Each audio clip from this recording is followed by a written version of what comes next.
Let me tell you something that most men never figure out. Not because they're not smart, but because they're looking in the wrong direction. Power in relationships doesn't come from chasing harder. It comes from understanding the emotional terrain more deeply, like a strategist, not a romantic. And here's the twist. There are subtle, almost invisible emotional openings in women that, if you notice them, give you a psychological advantage so powerful it feels unfair. But let's be clear. This isn't about trickery or manipulation. It's not about pretending or playing games. It's about awareness, precision, moving like a surgeon, not a beggar. And no one understood this better than Niccolo Machiavelli. His principles weren't about cruelty. They were about clarity. So let's begin with the most overlooked and most explosive gap of them all. The deep, instinctive craving women have for emotional leadership. Miss it, and you chase. Master it, and she follows. Gap 1. The craving for emotional leadership. At the core of this emotional gap lies a quiet yet powerful truth. Many women yearn for emotional leadership, not dominance or control, but a deep, stabilizing presence. It's not about being ruled or fixed. It's about feeling emotionally safe in the presence of a grounded man. This craving is rarely voiced outright, but it shapes the undercurrent of many relationship dynamics. To understand it, we must distinguish between reaction and resonance, presence and power, surface connection and emotional safety. Most men confuse emotional leadership with logistical control, making decisions, fixing problems, or offering constant advice. But those are managerial acts, not psychological leadership. What a woman truly craves is presence, masculine calm that doesn't suffocate, guidance that doesn't interfere, a man who doesn't mirror her chaos, but contains it. This reflects the Stoic ideal described by Epictetus. No man is free who is not master of himself. True leadership starts within. Jung called this individuation, the psychological integration of the self. It means the man no longer projects his inner turmoil outward, but instead becomes a container for emotional storms. He holds. He doesn't flee or collapse. He becomes structure. From a Jungian perspective, the feminine psyche flows like water, sometimes still, sometimes wild. This isn't dysfunction, it's emotional processing. But like any river, it needs boundaries. Not control, not suppression, but containment. When a woman asks, "Can I fall apart and still feel safe with you?" she's not seeking rescue.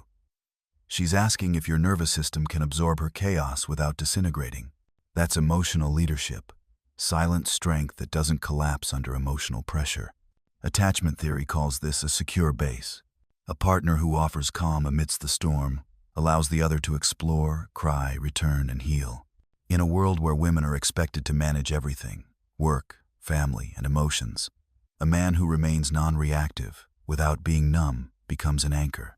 He doesn't feed the fire or abandon the room. He grounds it. The reference to Machiavelli is deliberate. In The Prince, power is not brute force but internal discipline and the management of perception. Just as a ruler must command his inner court before leading a nation, a man must first rule himself before providing emotional security to another. This leadership isn't about suppression.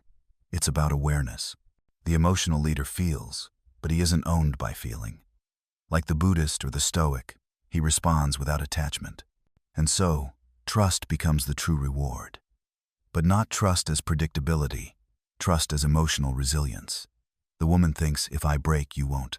That certainty is more seductive than any charm, because it gives her permission to let go.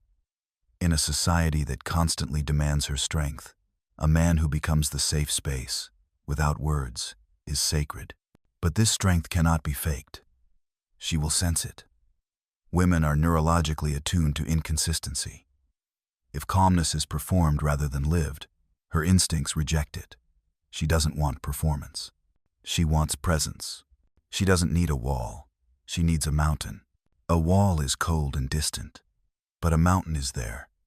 It invites no control, yet it offers grounding, immovable, and eternal. This is emotional leadership. It's not dramatic, it's not loud.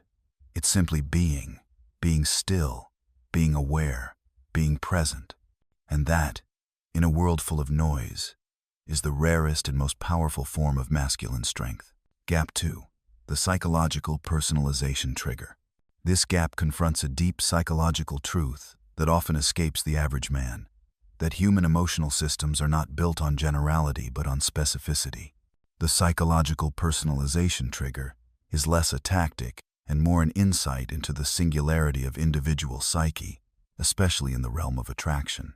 And at its core lies a fundamental axiom of both philosophy and depth psychology, that to truly connect with another human being, you must perceive them not as a category, but as a unique constellation of desires, fears, and needs. Carl Jung wrote that the meeting of two personalities is like the contact of two chemical substances. If there is any reaction, both are transformed.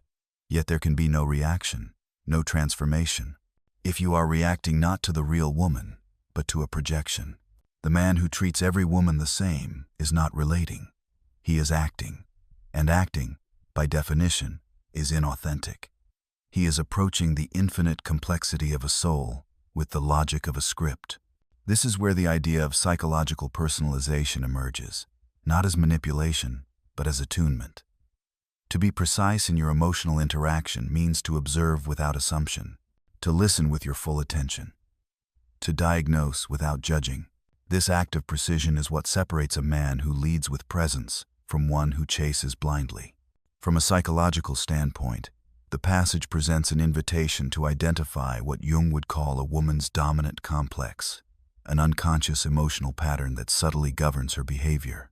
Whether that be the complex of insecurity and the need for validation, the neurotic fixation on certainty, or the projection of her anima onto her relational dynamics, what matters is that you learn to observe these patterns without collapsing into them. Let's break this down. A woman who craves validation often stems from a childhood emotional wound, perhaps a distant father, or inconsistent attention. Her psyche was structured around the idea that her worth must be earned. She doesn't need a flood of compliments. She needs one compliment that feels seen. This is not about flattery. It is about resonance. When you compliment something specific, something only you could notice, it communicates that you're not just looking at her, you're witnessing her. That is healing. That is intimacy. Now take the woman addicted to emotional certainty. Her pattern is likely rooted in trauma or abandonment. She's not testing you because she doubts you. She's testing the world because she doubts stability. Here, paradoxically, steadiness must be balanced with unpredictability. If you give her total access, you flatten the emotional mystery. But if you create a rhythm of presence and silence, warmth and reserve, you become a grounded mystery, something she can rely on, without ever fully solving. The psyche thrives on that edge. And then there's the competitive anima, the shadow side of the feminine. This woman does not just want you to love her. She wants to win you. Her anima is not satisfied with affection. It seeks dominance in the emotional hierarchy. When you understand this, you realize that over-validation backfires.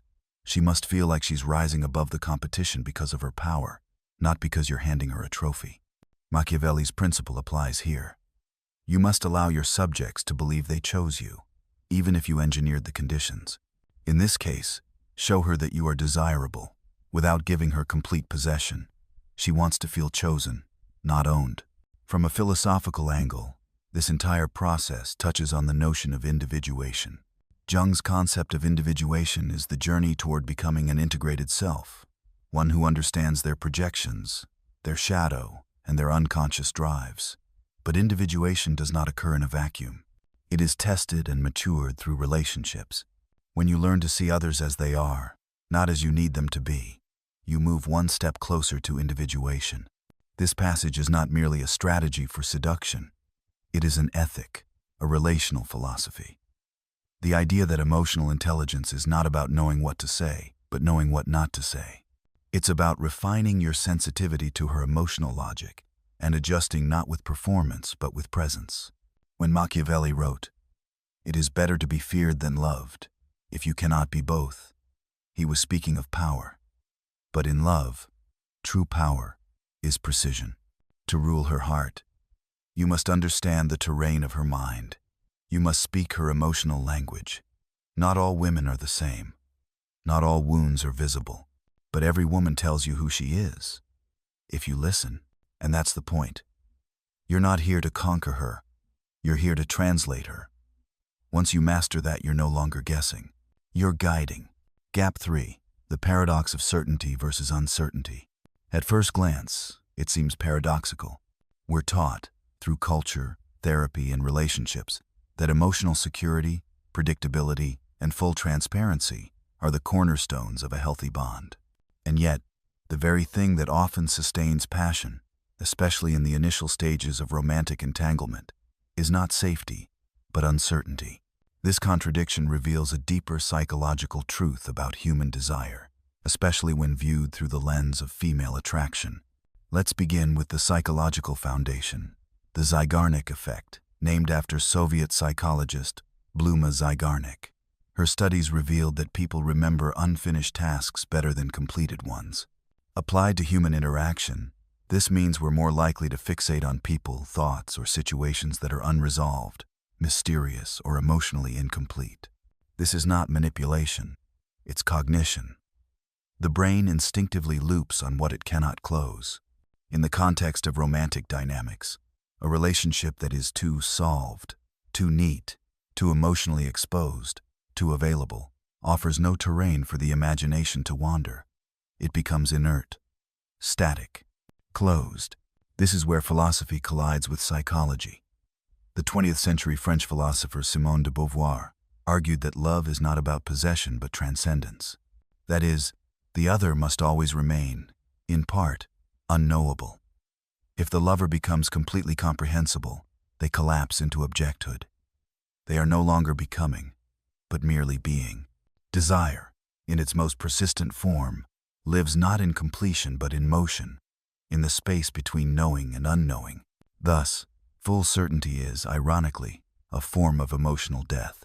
This ties directly into the concept of emotional oxygen. In the same way that a fire needs space to breathe, romantic desire needs emotional tension to survive. Too much closeness, too much availability, too much revelation, and the mystery dies. The feminine psyche, shaped through millennia of evolutionary cues, intuitively responds to the man who is present but not possessed, who is emotionally real but not emotionally emptied. To clarify, we are not speaking here of dishonesty. Deception is the opposite of depth. What we are describing is controlled ambiguity, the art of not being fully legible. Think of the mystique not as armor, but as atmosphere. As the script wisely puts it, share 70%, hold 30% back. That withheld space is not distance, it's intrigue. It's the room in which she projects, imagines, and returns. This is not just poetic, it's primal.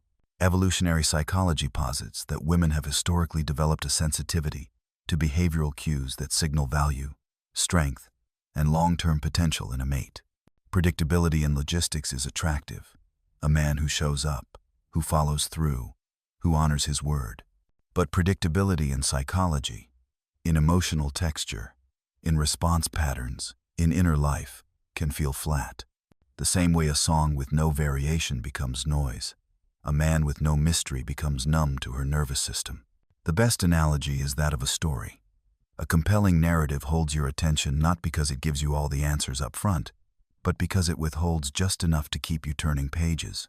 When you say, "I had a meeting today that might change a few things," and then drop it, that's not withholding for control. That's creating a mental loop she'll want to close. Her imagination becomes the co-author of your story.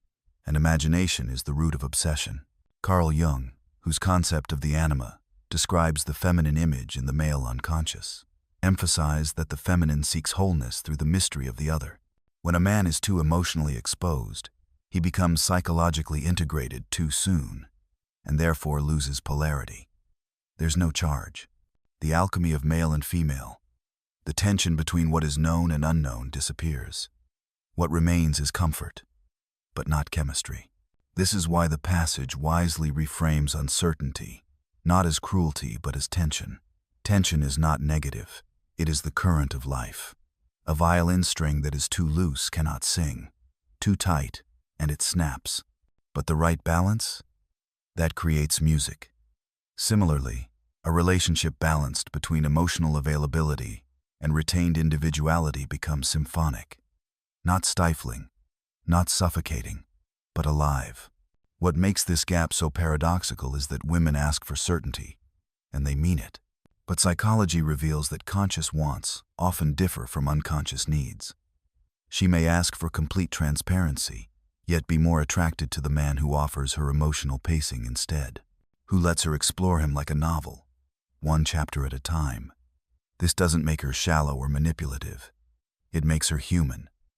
Desire is a dance between security and surprise, between the known and the possible. In the end, the paradox of certainty versus uncertainty is not a contradiction. It's a dialectic. A healthy, seductive relationship isn't about choosing one over the other. It's about weaving both. Certainty in your character, your masculine frame, your stability. Uncertainty in your emotional layers, your future evolution, your depths yet undisclosed. When you embody both, you stop being just a person. You become a presence. And presence, with mystery, is what lingers long after the conversation ends. Gap 4. The competitive anima. Let's begin with the central idea. The moment another woman shows interest in you, everything shifts. This isn't just anecdotal, it's archetypal. What gets triggered here is the competitive anima, a subconscious feminine force that awakens not in isolation but in contrast. A woman may have mild interest, but the moment another woman enters the picture, her instincts surge. Suddenly, complacency gives way to urgency. Why? Because attraction isn't just about you. It's also about your perceived social value. Evolutionary psychology calls this mate choice copying. When a man is desired by others, it sends a primal signal. He must possess traits worth having. Other women are validating him, so perhaps she should reevaluate. He becomes more than a man. He becomes a resource. For stability, for legacy, for security. Her unconscious sees this shift and responds automatically. Carl Jung would say it's not the conscious ego reacting, but a buried layer of the feminine psyche, the anima. This internal structure doesn't care about socially accepted behavior. It's tuned to rivalry, scarcity, and emotional power. A woman may reject competitiveness on the surface, but her inner world is governed by a different logic, one shaped by ancient fears of being replaced, excluded, or outmatched. That's why the phrase, "it's not personal, it's biological," rings true. You're not witnessing immaturity. You're witnessing instinct, millennia of tribal wiring, the fear of losing access to a high-value mate. It's not about being manipulative. It's about being alive to unconscious forces. But now the real question emerges. What should a man do with this insight? The answer isn't to fake flirtations or create illusions. That's weak. The deeper truth is, become the man who naturally draws attention, not through performance, but through presence. A man who commands space without asking for it. Who moves through life with self-respect, emotional detachment, and purpose. This is what draws women organically, not because he's performing, but because he radiates value. That's the Machiavellian wisdom embedded here. Don't show full alliance, but make it known you have options. Control isn't domination, it's perception. And in romance, perception is everything. The woman must feel she is chosen, not chased. She must sense she is competing, not against other women necessarily, but against the world for your attention. This creates a paradox. If you give too little, she doubts your interest. Too much, and she doubts her worth. The art lies in the emotional balance between accessibility and enigma. You're not manipulating her. You're preserving the emotional voltage of desire. When she feels she fully owns you, her unconscious begins to devalue you. As the Zeigarnik effect teaches us, only unresolved stories stay alive in the psyche. Jung's concept of the anima adds even more clarity. In men, the anima is the internal feminine soul. In women, it is projected outward, especially in attraction. When she sees other women respond to you, her anima perceives it not as egoic competition, but as archetypal confirmation. You become a mirror of her ideal, strong, desired, self-contained self. This explains why some women chase men who aren't even kind to them. It's not rational. It's archetypal. He reflects her own anima's longing for integration through strength, presence, and emotional sovereignty. And this is the final layer. She must feel you have options, but you choose her, not from neediness, but from sovereignty. This is not just strategy, it's spiritual polarity. The masculine holds stillness, the feminine orbits. Your calm draws her chaos. Your restraint fuels her pursuit. In short, the competitive anima isn't a tactic, it's a truth. Understand it, and you don't control women. You shape the climate where attraction can breathe. Gap 5. The addiction to validation, but not the way you think. Let's begin by redefining the entire idea of validation. Because in most conversations, it gets reduced to something shallow: compliments, praise, likes on Instagram. But true validation, the kind that hits the nervous system like a drug, is much deeper. And yes, it functions almost identically to an addiction. Here's why. Every time a woman receives an unexpected compliment, an admiring look, or even a message that confirms her value, her brain releases dopamine. Not metaphorically, literally. That hit of dopamine reinforces the action. And when the source of that validation is a man she respects, it's amplified. But, and this is where most men blow it, the brain adapts. If you give her praise constantly, you're not feeding her. You're dulling the receptors. It becomes noise. You become predictable. And dopamine? It stops responding. It's like chewing the same piece of gum for a week. It loses all its flavor. That's why some of the most beautiful women often end up with men who seem emotionally detached. Men who don't flood them with praise. Men who make them wonder. It's not cruelty. It's chemistry. Now, here's the nuance. Withholding validation doesn't mean becoming cold or disinterested. That's not mystery. That's neglect. The key is variability, timing, specificity. You don't say, "You always look great." That means nothing. You say, "That look you gave me just now? That was dangerous." Specific, earned, timed. You don't praise her just for her appearance. You recognize her courage, her resilience, her spark. Compliment her mind, her decisions, her rare moments of insight. Why? Because the female anima craves to be seen, beyond the surface. When you acknowledge something deeper, something that even she hasn't fully owned in herself, you don't just validate her, you awaken her. But here's the golden ratio: 70/30ths. 70% of the time, you're warm, responsive, present. The other 30? You disappear into your mission. You pull back just enough to create hunger, because the absence of validation can sometimes say more than its presence. It's the pause between the beats that creates the rhythm. When you understand how the 5 emotional gaps work together: emotional leadership, psychological personalization, uncertainty, competition, and validation addiction, you start to see the full picture. Each one plays a specific role. Leadership gives her stability. Personalization makes her feel seen. Uncertainty fuels desire. Competition stirs instinct. And validation triggers emotional dependency. But the real transformation happens when these aren't used in isolation, but in rhythm. Not to manipulate, but to create an unforgettable emotional atmosphere. You become more than a man. You become a force of nature. The calm and the storm. The high and the grounding. This is what Machiavelli hinted at when he spoke of polarity. The power of being both soft and strong, distant and close, mysterious and sincere. Too much softness and you're smothered. Too much hardness and you're rejected. Too much availability and you're ignored. But when you master the balance, when your affection is earned, your depth is real, and your presence is never guaranteed, you become unforgettable. You see it in action when you don't rush to fix her problems, but instead become the space where she can unfold. You show emotional leadership by listening, not reacting. You validate her subtly, not loudly, like commenting in person on the mystery behind her smile, rather than leaving fire emojis under her photo. That's the power of intentional rarity. But here's the warning. This knowledge is sharp. Without integrity, it turns toxic. Every one of these emotional levers can become a weapon if used from a place of ego or fear. So you must always check yourself. Are you building connection or just feeding your pride? Are you respecting her emotional reality or simply exploiting it? Machiavelli's true strength wasn't manipulation. It was clarity, and clarity demands discipline.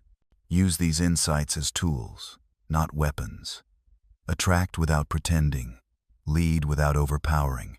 Love without losing yourself. Because once you see these 5 emotional gaps clearly, everything changes. You stop chasing. You stop begging.